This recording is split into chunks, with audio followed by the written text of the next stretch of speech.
büyümüşsen, duyduğuma göre evlenmişsen, kötü bir kocaya denk gelmişsin. Ah Ozan'ım ah, böyle bir derde düştüm ki. Demek ki buymuş benim alım yazım.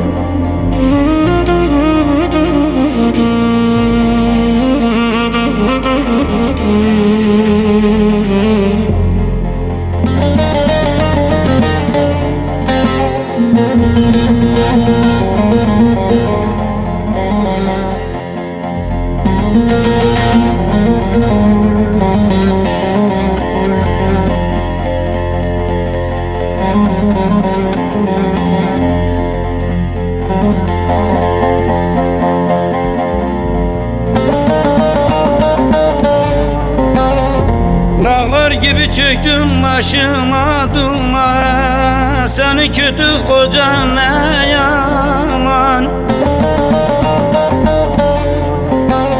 Sen okudun bana ferman, sırtımda vurup gitmenin zamanı mıydı, zamanı mıydı?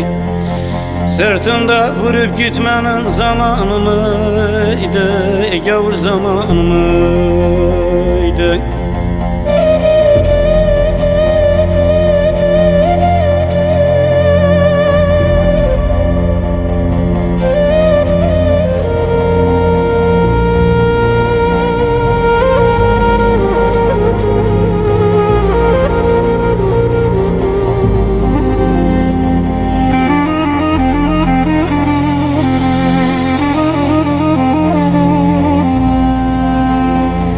Halımı kimseye bildiremedim, görken sevdan içimde dindiremedim.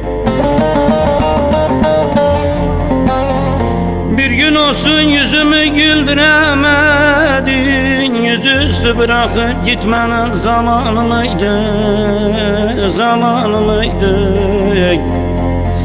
Yüzüstü bırakıp gitmenin zamanı mıydı, ya zamanı mıydı?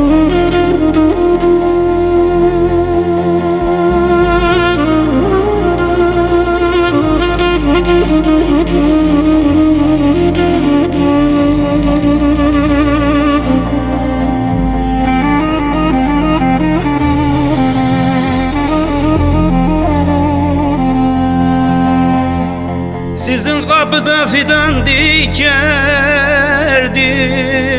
güzel sallandıkça belimi bükerdin.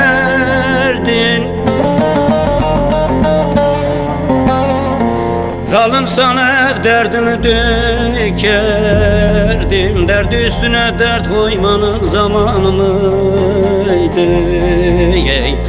Dert üstüne dert koymanın zamanı mıydı? Kızı gavur zamanı mıydı?